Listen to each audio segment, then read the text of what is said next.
Get out of our house, all of you. It was a few days after my husband, Mike, passed away when suddenly 9 of his relatives barged into our home. Apparently, they believed this house was theirs, and I, an outsider, should leave. But I couldn't help but burst into laughter when I heard their claim. Not knowing the full story, they glared at me, demanding to know what was so funny. Don't you all know? I then revealed to them a certain wish that Mike had entrusted to me before he passed. Hearing this, Sarah, my mother-in-law, and the rest of them went pale. Shocked by the truth, they were left completely speechless. My name is Emily Williams. I'm 52 years old and work in the kitchen of a local restaurant.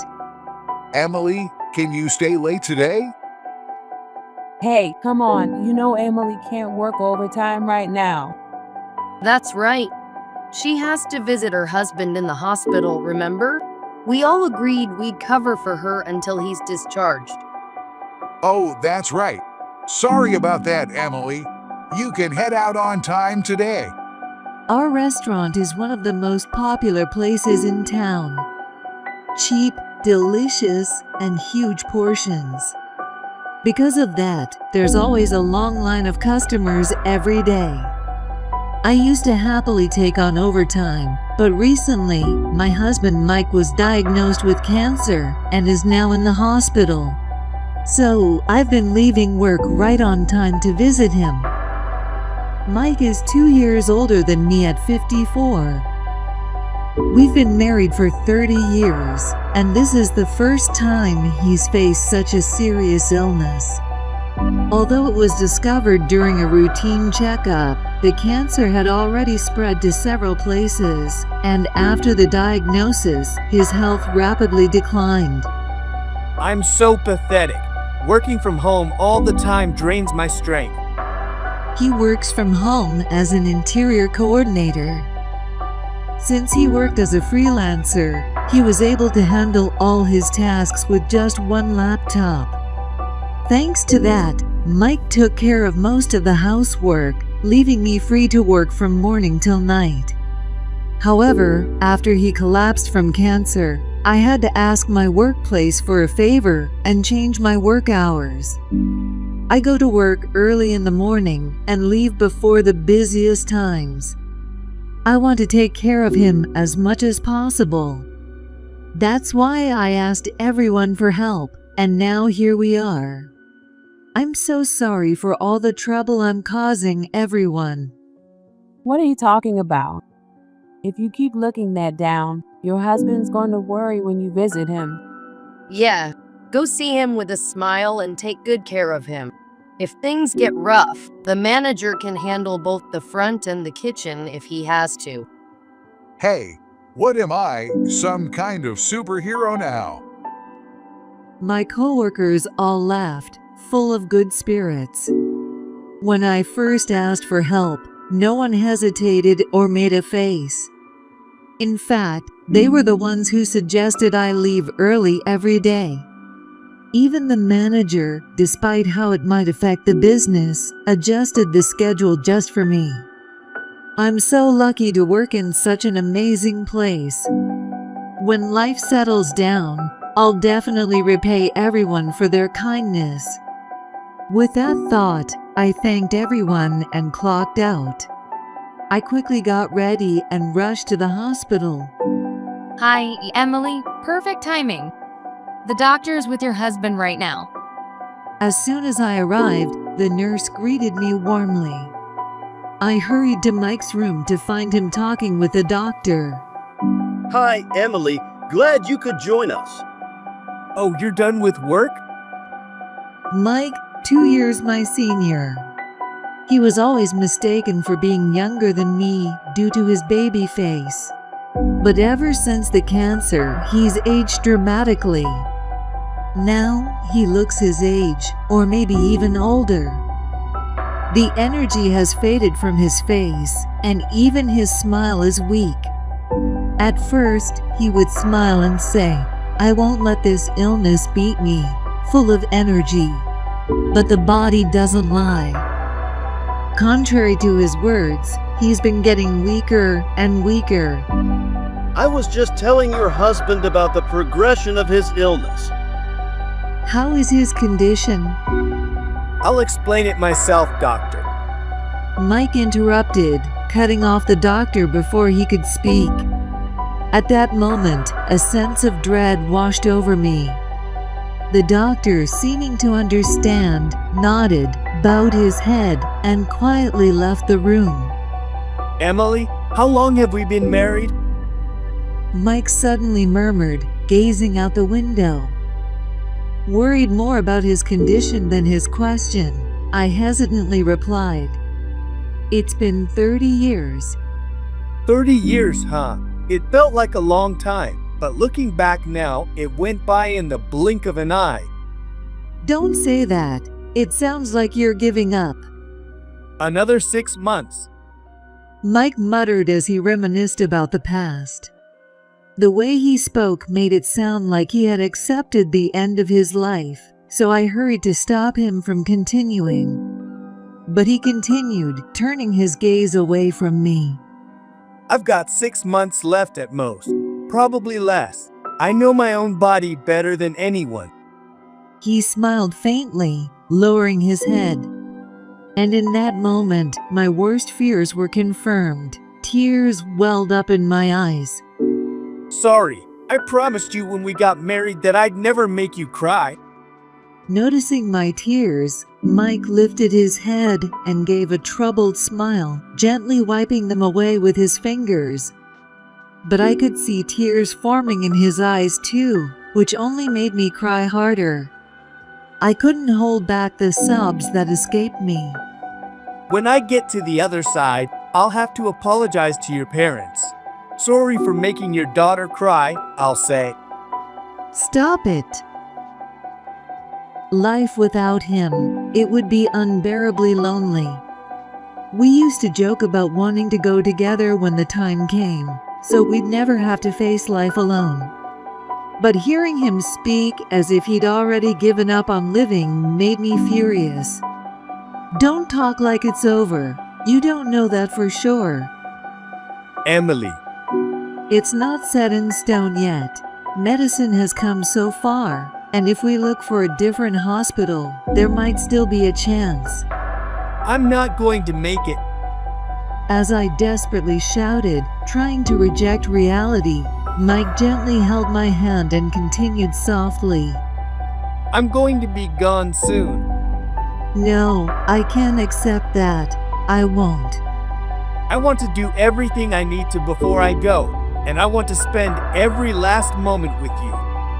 With that, Mike began to share his wishes for the time we had left. I don't want to spend what's left of my life in this hospital. I want to go home with you, back to our house. And I know you have work, but could you take a few days off? I want to go on that trip we planned. I want to fulfill all the promises I made to you. Please, let's make that happen. He bowed his head deeply. And with that gesture, I was struck by the harsh truth. This wasn't a dream. This was reality. It was really happening. I realized I had to accept it, and though tears kept streaming down my face, I told the doctor about Mike's wishes. The doctor respected our decision and immediately began preparing for Mike's discharge. After some final tests, he would be able to go home the next day. And so, Mike was about to begin his final stay in the hospital. Mike, I came to see you. Hey, how's it going? Are you about to kick the bucket? Oh, Emily, I didn't know you were here. I thought it was just Mike. Since there was still some time before dinner, I decided to stay with Mike a little longer in his room. Suddenly, Sarah, Mike's brother John, and John's wife, Linda, came in for a visit. It's been a while, John and Linda.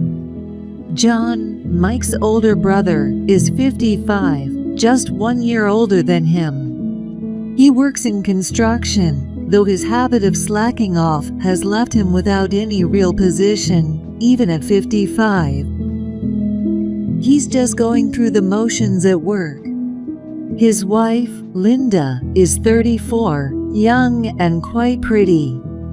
But her sharp features and even sharper tongue always left an impression. She's fine with other people, but for some reason she's always been hostile toward me. Then there's Sarah, Mike's 74-year-old mother. Despite her age, she's still full of energy. However, her nasty personality was evident on her face, and she was extremely greedy when it came to money. She adored John, but completely neglected Mike. I can't stand Mike's family. Just like earlier, John often makes insensitive jokes without a second thought, and Linda probably dislikes me as well. From the moment we met, she's seen me as an enemy and never misses an opportunity to make a snide comment. As for Sarah, her treatment of me and Mike makes it feel like she doesn't even see us as people. She's only interested in him for his money. Every time we see her, the conversation quickly turns to money. John has a big family, and you two don't have kids. You're both working, so you've got plenty of extra money, right? Can't you spare a little to help out? It became routine for her to beg for money like that. John's family includes Sarah and a total of 9 people. His previous wife left him, and he remarried while raising 4 stepchildren. They had 2 children together, and their life became impoverished. Since they couldn't survive on their own income, they started begging us for money. What do you all want? What's with that tone? Your own mother comes to visit, and that's how you greet her. Yeah, Mike, you should take care of your mom. She's been lonely ever since Dad passed. The change in Sarah and the others' attitude began after my father-in-law passed away. He was a strict man, but very fair and reasonable. While he was alive, Sarah never acted this way. The family used to be close, everyone getting along well. But after his passing, it was like a weight was lifted off Sarah's shoulders, and she completely changed. The only reason she had been considerate toward us was because of her husband's influence. Once he was gone, she had no reason to continue and started treating me like an outsider. With Mike, all she talked about was money, and that's how things have been ever since. John had actually been disowned after he ran away with his first wife. But once their father died, he was welcomed back, along with Linda. Even though this town offers a lot of support for raising children, raising 6 kids requires a lot of money. Mike often expressed his frustration at how naive they were about that. This month's been tough. We could really use some financial help again. What? Are you serious? How can you ask for money when Mike is going through something like this? Stay out of it. This is family business. Exactly. I couldn't believe the audacity of Sarah and her family, and I yelled in frustration. But John just brushed it off. Linda stood beside him, smirking at me, even making a shooting gesture like she was waving off a dog. Sorry, but we don't have the money to spare right now. That's not going to work for us. We came all this way because we figured you'd have something for us. You're really such a useless son. Sarah muttered under her breath, not even caring if Mike could hear or not. At this point, I was about to lose my temper with these 3, who clearly had no sense of decency. So, how are you doing? What's the status of your cancer, and when will you get out? It was obvious she wasn't asking out of concern. Knowing Sarah, she had some greedy plan in mind. She probably wanted to know because it had something to do with money. I have 6 months left. I'll be discharged tomorrow, and I'll spend the rest of my time at home. You're kidding. The moment they heard that, Sarah and the others' eyes lit up. Instead of being shocked, they looked excited, like this was good news for them. It was a sickening sight, and I almost felt like I was going to throw up. Well then, I'll come pick him up when you're discharged. You'll need a car, right? No, thank you. Despite Mike's calm and polite response, Sarah and her crew continued to act inappropriately. I couldn't stand it any longer, so I forced the three of them out of the hospital room. Hey, what do you think you're doing? Leave. I'll handle everything on the discharge day, so there's no need for you to come. And I don't ever want to see your faces again. What? Hey, don't you? I slammed the door and locked it, cutting off whatever complaint Sarah was about to make. Immediately, I went to the hospital staff and explained the situation. I arranged with the nurse to restrict all visits except for me, making sure Sarah and the others wouldn't be able to see Mike again. I'm sorry, Emily. I've caused you so much trouble. Why didn't you stand up to them? They treat you like a fool and only care about you for your money. I was furious. How could such awful people keep living so freely while someone as good as Mike was the one who had to suffer? It might have been selfish to think that way, but I couldn't help it.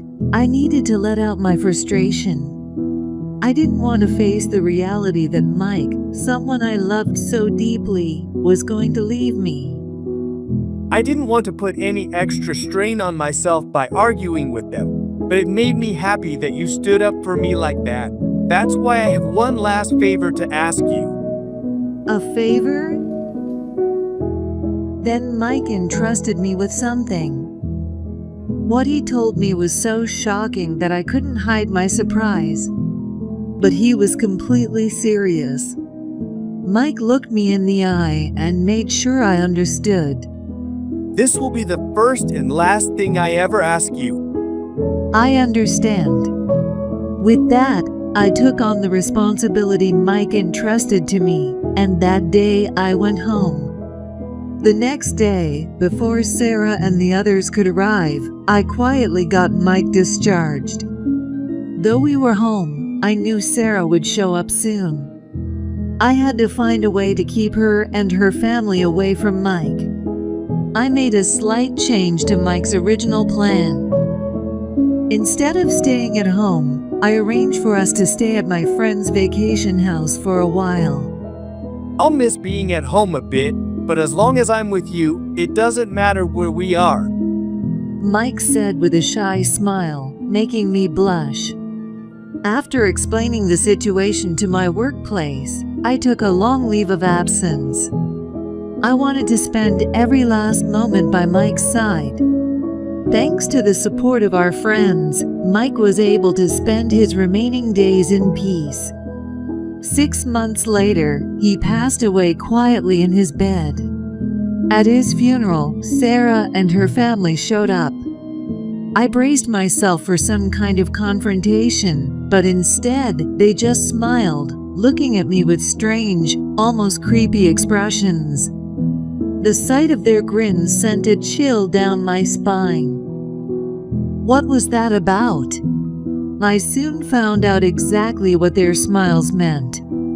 After the funeral, I returned home to start sorting through Mike's belongings.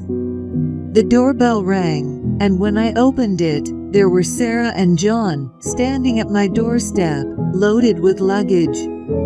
We heard from the neighbors that you were finally back home. What's with all that luggage? Sarah grumbled as she tried to push her way into the house. But I stood firm at the entrance, blocking her path. John glared at me, clearly annoyed.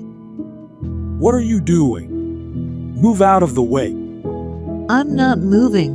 What's with all this luggage? And you brought your kids too. What exactly are you planning? Behind John, his entire family stood there. The situation was baffling, but I knew that panicking would only play into their hands. They were here with some scheme in mind. So I faced them with confidence. Then, with a mocking laugh, Sarah said something unbelievable. Starting today, this house is ours. Get out, stranger. I couldn't believe what I was hearing. Sarah and her whole family, 9 of them, were trying to claim this house for themselves. I was so stunned by their absurdity that I couldn't even find words to respond. It's only natural for my son's belongings to go to his blood relatives, right? Besides, I've got his will right here, Sarah said, shoving the documents in my face. But instead of being intimidated, I burst into laughter, clutching my stomach. It was just too ridiculous. Sarah and her family looked so clueless. I couldn't stop laughing. What's so funny? Clearly offended by my reaction, Linda peeked out from behind John, glaring at me with annoyance. Still wiping away my tears of laughter, I delivered the shocking truth to them. You don't know, do you? This house is mine. What? Huh? Sarah and the others stared at me, utterly confused, their faces blank with disbelief. Their faces looked so ridiculously foolish that I almost burst out laughing again. But I held back my laughter and went to grab some documents from the room to reveal another fact. As you can see, this house legally belongs to me. Mike changed the ownership to my name while he was still alive. What? Sarah's eyes widened at the mention of a title transfer. She snatched the papers from my hands, and John and Linda crowded around her, examining them closely. It's true. The house is in her name. The documents were real, and my name was on the deed. Realizing that everything I said was the truth, John and Linda began shouting angrily. But I remained calm and continued speaking without a hint of fear. This isn't fair. I thought the house was still under Mike's name. We changed it when he got out of the hospital. Mike wanted to transfer ownership to me while he was still alive, so we wouldn't have any problems later on. Sarah, growing desperate, interrupted, thrusting her so-called will toward me. That's impossible. I've got his will right here. Mike wrote this. Sure enough, the paper had Mike's handwriting on it. However, it was just written in his handwriting with no signature or anything. There was no way it could function as a valid will like this. I sighed in exasperation at how ignorant and foolish Sarah and the others were. But no matter what I said, they weren't going to listen. Knowing what would happen next, I told them to wait for a moment while I made a phone call. Thank you for your help. Sorry to bother you, but Mike's family is here causing trouble over his will. Could you come by as soon as possible? Thanks.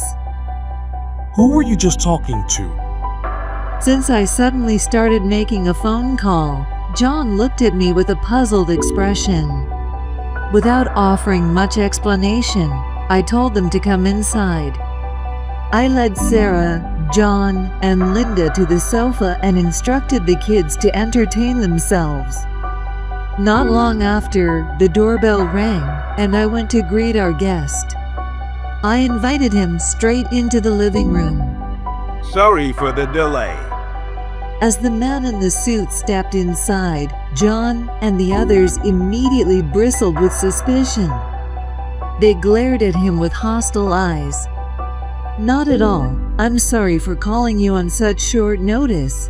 This is Matthew, Mike's lawyer, who has been helping us with all the legal matters. I asked him to come because Sarah brought the will. A lawyer? The moment she realized who he was, Sarah let out a startled yelp.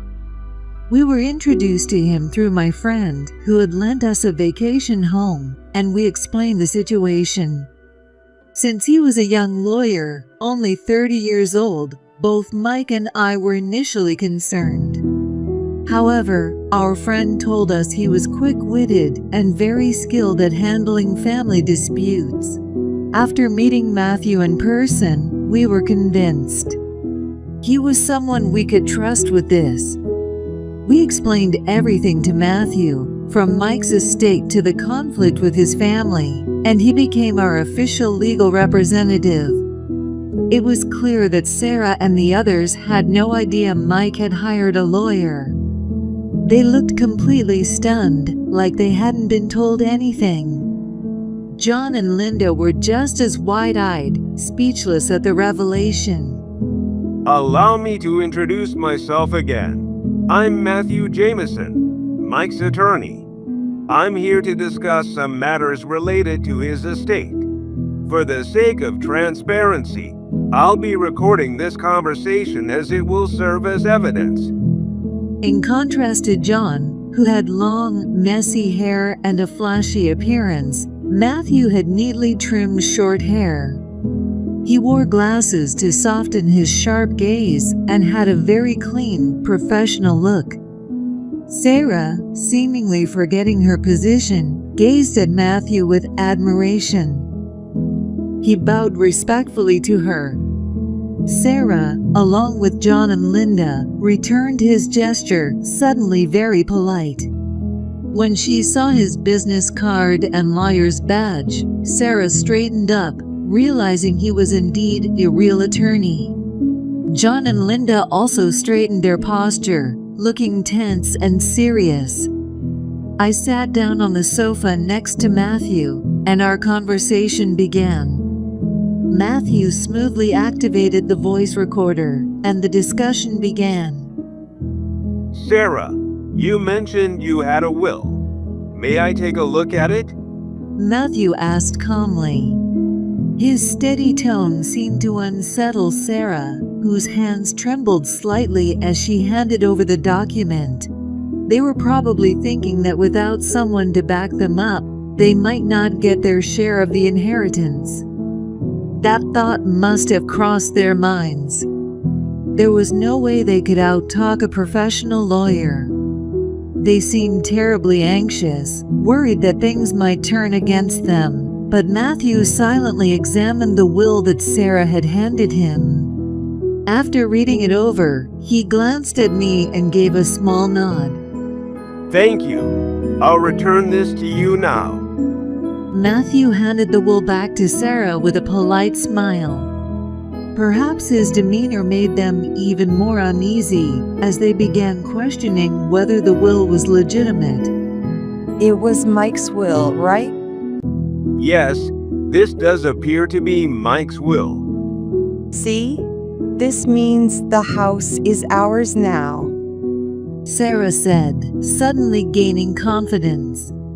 But just as she was about to celebrate, Matthew cut her off, the older one, that is. What?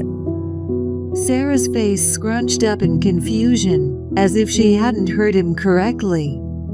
I said, this is indeed Mike's will, but it's an old one. The valid will is this one. Matthew pulled out a newer document from his briefcase, dated after Sarah's version, and read it aloud. All of my assets are to go to Emily. The previous will written for my mother is null and void, and this is my final will. What? Let me see that. Linda and John quickly grabbed the new will from Matthew's hands to inspect it. The newer will had a fresh date, a signature, and even a fingerprint, and since it had been arranged through a lawyer, it was obvious which will was valid. As Linda and John grasped the situation, the color drained from their faces, and Sarah's lips trembled. Then, this will is just a worthless piece of paper. What? The moment the word worthless was spoken, John turned his anger toward Sarah. Even in front of my lawyer, he lashed out at her. Hey, what's going on, you old hag? You told me the inheritance was ours and that you had it handled. John was hurling words at Sarah, looking like he was about to grab her any second. Linda tried desperately to stop him, but there was no way she could match his strength. John shook Linda off and continued to shout insults at Sarah. She cowered in fear. It was a chaotic scene. I couldn't stand it any longer, so I glared at John and calmly spoke. Would you mind not causing a scene in my house? You're being a real nuisance. What did you say? If you keep acting like this, we'll have Matthew here document everything and take it to court. The moment I mentioned Matthew's name, John stopped dead in his tracks. He knew he couldn't win against a lawyer. Being completely ignorant of the law, he realized there was no way he could win, so he hurriedly sat down on the couch. By the way, did Mike willingly write that will? Once things had calmed down a bit, I turned to Sarah with a question. It was clearly his handwriting, so it was only natural to think so. Though she seemed to be expecting me to agree, I stayed silent and waited for her response. Yes, of course. Mike wrote it for me when he was in the hospital. Really? Mike willingly wrote that for you? That's what Sarah's been saying all along. What's your problem? It must have felt like an interrogation, which clearly irritated her. Linda cut in abruptly from the side. Sarah nodded in agreement with her, and I glanced over at Matthew. He adjusted his glasses and gave me a subtle nod. That was the okay sign from Matthew, and once I got the signal, I revealed a certain truth to Sarah and the others. It's strange, because the hospital security footage shows you forcing Mike to write that will. I pulled a laptop from my bag and inserted my USB drive containing the data the hospital had provided. When I had first contacted Matthew, Mike had told him that he'd been coerced into writing the will. We explained this to the hospital, and they were willing to cooperate by providing the security footage. I quickly downloaded the data and displayed the footage on the screen. We can't risk you dying and us not getting the inheritance. The footage showed Sarah, John, and even Linda pressuring Mike to write the will, using what were practically threats. If you don't want that woman to suffer, you better just write the will quietly. Yeah, Mike. As long as you do this, nothing bad will happen to her. The footage was from 3 days before Mike was discharged. Sarah and the others had asked Mike about the progression of his cancer as part of their plan. Their twisted intention was clearly to get their hands on the inheritance as soon as possible. That's not true. We were just joking around. Exactly. We were watching some TV show before going to the hospital, and the villain was so cool we were just copying him. Come on, we weren't serious. Can't you cut us some slack? Now that they knew they were in trouble, the three of them scrambled to make excuses. But their desperate words only fueled my anger. I could only sigh in exasperation at their pitiful attempts to cover up the truth. Not only do you refuse to admit what you've done, but you're actively trying to hide it. This is deliberate. Matthew, can we charge them with extortion as well? Absolutely. And we've got it all recorded. Matthew said with a broad smile as he picked up the voice recorder. John, Sarah, and Linda's faces turned pale as they realized they had completely forgotten about the recording. They were speechless, their mouths opening and closing without a sound. Given all this, I'll be making sure to file a claim for damages against each of you for what you've done to him. What? No, wait. Please, Emily, it was all Sarah's idea. We were just standing by.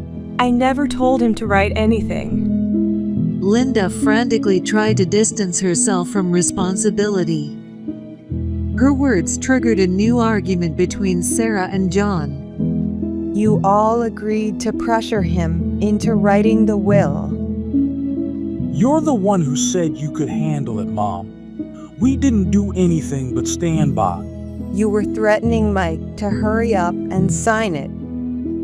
That's because Mike's appointment was coming up. It wasn't about the will. We were just running out of time. If we waited too long, Emily could have shown up. So, they had intentionally waited for a moment when I wasn't there. Linda unknowingly provided more incriminating testimony, but she was too caught up in the argument to realize it. The three of them continued their ugly dispute, and their children, who had been playing in the other room, eventually came over, curious after overhearing the argument. Some of them were as young as 2. I could see the fear in their eyes. The children were innocent. I understood that much. I quickly called over my oldest nephew, a 5th grader, and told him to take his siblings to another room, away from the adults' ugly dispute. Not fully understanding what was going on, he followed instructions and moved to another room, bringing his younger siblings with him. Once they were out of sight, I turned back to the 3 adults and said coldly, "Aren't you ashamed of yourselves? You call yourselves parents? What did you say? You're standing here, blaming each other and arguing like children, right in front of your own kids. Don't you feel any shame? Passing the blame back and forth. It's pathetic." Linda, realizing what I'd said, glanced toward the door where the children had exited. Remembering how the children had left the room looking anxious, she came over to me, bowed her head deeply, and apologized. She pleaded desperately for forgiveness. I'm so sorry. I admit everything, forcing the will, everything we did. Please forgive us. John and Sarah, desperate to salvage the situation, quickly followed her lead, offering their own apologies. We've got to provide for our kids. Please, just don't take away the money. If I have to pay damages, I don't know how I'll survive. Please, we'll make amends for what we did, but don't make it any harder. They were crying now, pleading for mercy. But their words only made me angrier. In the end, all you care about is your money, your livelihood. You don't feel the slightest bit sorry. That's not. We're just struggling, and we wanted you to understand. Do you know what that's called? It's called an excuse. John flinched as though struck by my words. Sarah and Linda had clearly been thinking the same.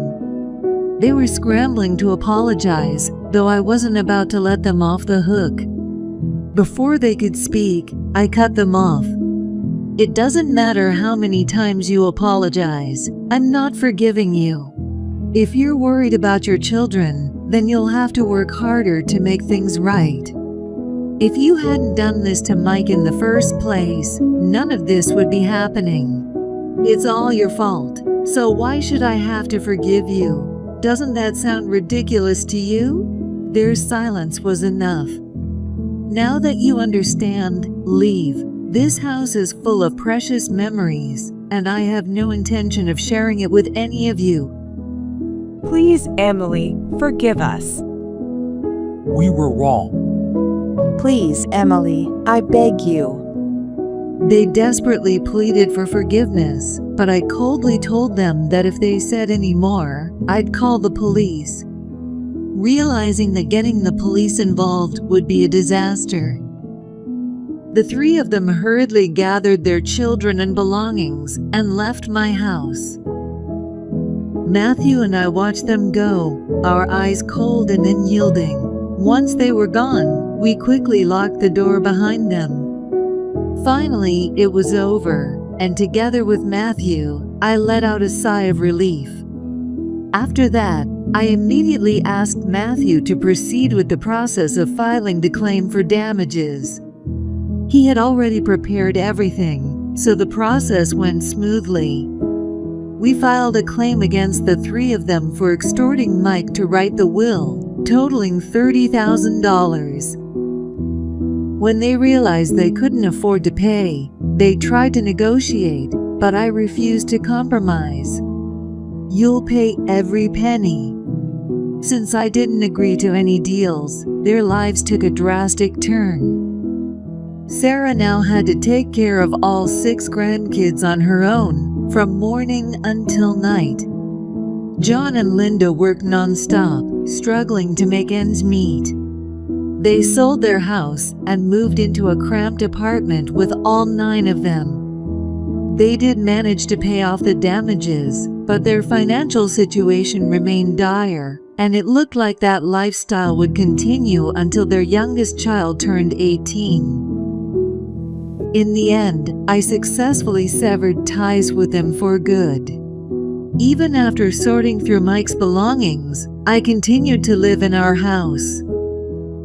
I kept working, and sometimes my coworkers would visit, so I never felt too lonely. Hey, guess what happened today? Every day, I would look at Mike's photo and tell him about my day. "You made me a promise, remember? Even if I get weak and end up in the hospital, I'll keep talking to you every day."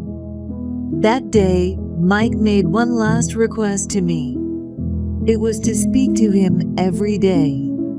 I love talking to you, and I love the sound of your voice. So, even after I'm gone, keep talking to me like I'm still here.